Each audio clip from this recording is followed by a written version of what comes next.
A school story. Two men in a smoking room were talking of their private school days. At our school, said A, we had a ghost's footmark on the staircase. What was it like? Oh, very unconvincing. Just the shape of a shoe with a square toe, if I remember right. The staircase was a stone one. I never heard any story about the thing. That seems odd when you come to think of it. Why didn't somebody invent one, I wonder? You never can tell with little boys. They have a mythology of their own. There's a subject for you, by the way, the folklore of private schools. Yes, the crop is rather scanty, though. I imagine if you were to investigate the cycle of ghost stories, for instance, which the boys at private schools tell each other, they'd all turn out to be highly compressed versions of stories out of books. Nowadays the Strand and Pearson's and so on would be extensively drawn upon. No doubt. They weren't born or thought of in my time. Let's see. I wonder if I can remember the staple ones that I was told. First, there was the house with a room in which a series of people insisted on passing a night, and each of them in the morning was found kneeling in a corner and had just time to say, "I've seen it," and died. Wasn't that the house in Berkeley Square? I dare say it was. Then there was the man who heard a noise in the passage at night, opened his door, and saw someone crawling towards him on all fours, with his eye hanging out on his cheek. There was, besides, let me think, yes, the room where a man was found dead in bed with a horseshoe mark on his forehead, and the floor under the bed was covered with marks of horseshoes also. I don't know why. Also there was the lady who, on locking her bedroom door in a strange house, heard a thin voice among the bed curtains say, "Now we're shut in for the night." None of those had any explanation or sequel. I wonder if they go on still, those stories. Oh, likely enough, with additions from the magazines, as I said. You never heard, did you, of a real ghost at a private school? I thought not. Nobody has that ever I came across. From the way in which you said that, I gather that you have. I really don't know, but this is what was in my mind. It happened at my private school 30-odd years ago, and I haven't any explanation of it. The school, I mean, was near London. It was established in a large and fairly old house, a great white building, with very fine grounds about it. There were large cedars in the garden, as there are in so many of the older gardens in the Thames Valley, and ancient elms in the 3 or 4 fields which we used for our games. I think probably it was quite an attractive place, but boys seldom allow that their schools possess any tolerable features. I came to the school in a September, soon after the year 1870, and among the boys who arrived on the same day was one whom I took to, a Highland boy, whom I will call MacLeod. I needn't spend time in describing him. The main thing is that I got to know him very well. He was not an exceptional boy in any way, not particularly good at books or games, but he suited me. The school was a large one. There must have been from 120 to 130 boys there as a rule, and so a considerable staff of masters was required, and there were rather frequent changes among them. One term, perhaps it was my 3rd or 4th, a new master made his appearance. His name was Sampson. He was a tallish, stoutish, pale, black-bearded man. I think we liked him. He'd travelled a good deal and had stories which amused us on our school walks, so that there was some competition among us to get within earshot of him. I remember, too, dear me, I've hardly thought of it since then, that he had a charm on his watch-chain that attracted my attention one day, and he let me examine it. It was, I now suppose, a gold Byzantine coin. There was an effigy of some absurd emperor on one side. The other side had been worn practically smooth, and he had had cut on it, rather barbarously, his own initials, G.W.S., and a date, 24th of July, 1865. Yes, I can see it now. He told me he'd picked it up in Constantinople. It was about the size of a florin. perhaps rather smaller. Well, the first odd thing that happened was this. Samson was doing Latin grammar with us. One of his favourite methods, perhaps it is rather a good one, was to make us construct sentences out of our own heads to illustrate the rules he was trying to make us learn. Of course, that is a thing which gives a silly boy a chance of being impertinent. There are lots of school stories in which that happens, or anyhow there might be. But Samson was too good a disciplinarian for us to think of trying that on with him. Now, on this occasion, he was telling us how to express remembering in Latin, and he ordered us each to make a sentence bringing in the verb memini, I remember. Well, most of us made up some ordinary sentence, such as, I remember my father, or he remembers his book, or something equally uninteresting. And I dare say a good many put down memino librum meum, and so forth. But the boy I mentioned, MacLeod, was evidently thinking of something more elaborate than that. The rest of us wanted to have our sentences passed and get on to something else, so some kicked him under the desk, and I, who was next to him, poked him and whispered to him to look sharp. But he didn't seem to attend. I looked at his paper and saw he had put down nothing at all. So I jogged him again, harder than before, and upbraided him sharply for keeping us all waiting. That did have some effect. He started and seemed to wake up, and then very quickly he scribbled about a couple of lines on his paper and showed it up with the rest. As it was the last, or nearly the last, to come in, and as Samson had a good deal to say to the boys who had written Meminiscimus Patri Meo and the rest of it, it turned out that the clock struck 12 before he had got to MacLeod, and MacLeod had to wait afterwards to have his sentence corrected. There was nothing much going on outside when I got out, so I waited for him to come. He came very slowly when he did arrive, and I guessed there'd been some sort of trouble. "Well," I said, "what did you get?" "Oh, I don't know," said MacLeod, "nothing much. But I think Samson's rather sick with me." "Why? Did you show him up some rot?" "No fear," he said. "It was all right as far as I could see. It was like this. Memento, that's right enough for remember, and it takes a genitive. Memento putei inter quatuor taxos." "What silly rot," I said. "What made you shove that down? What does it mean?" "That's the funny part," said MacLeod. "I'm not quite sure what it does mean. All I know is, it just came into my head and I corked it down. I know what I think it means, because just before I wrote it down, I had a sort of picture of it in my head. I believe it means, remember the well among the four, what are those dark sort of trees that have red berries on them? Mountain ashes, I suppose you mean?" "I never heard of them," said MacLeod. "No, I'll tell you. Yews."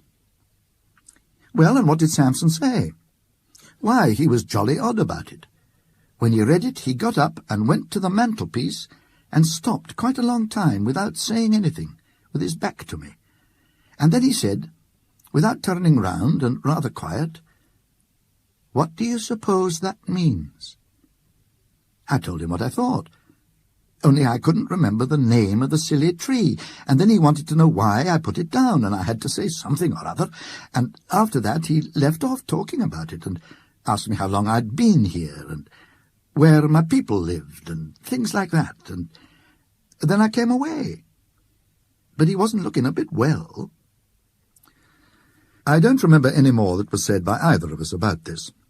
Next day MacLeod took to his bed with a chill or something of the kind, and it was a week or more before he was in school again. And as much as a month went by without anything happening that was noticeable. Whether or not Mr. Sampson was really startled, as MacLeod had thought, he didn't show it. I am pretty sure, of course, now that there was something very curious in his past history, but I'm not going to pretend that we boys were sharp enough to guess any such thing. There was one other incident of the same kind as the last which I told you.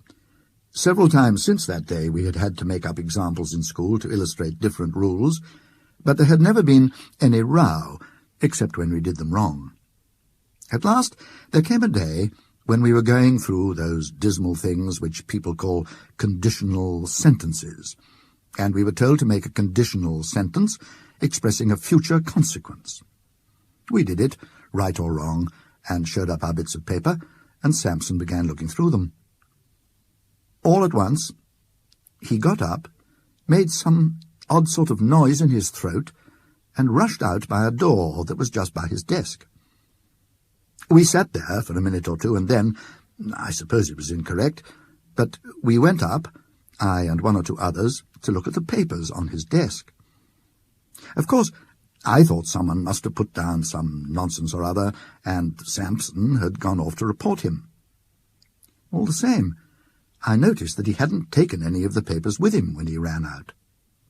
Well, the top paper on the desk was written in red ink, which no one used, and it wasn't in anyone's hand who was in the class.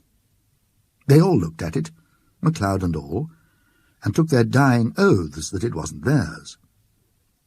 Then I thought of counting the bits of paper, and of this I made quite certain. There were 17 bits of paper on the desk, and 16 boys in the form. Well, I bagged the extra paper, and kept it, and believe I have it now. And now you'll want to know what was written on it. It was simple enough, and harmless enough, I should have said. Si tu non veneris ad me, ego veniam ad te, which means, I suppose, if you don't come to me, I'll come to you. Could you show me the paper? Interrupted the listener. Yes, I could. But there's another odd thing about it. That same afternoon I took it out of my locker. I know for certain it was the same bit, for I made a finger mark on it. And no single trace of writing of any kind was there on it.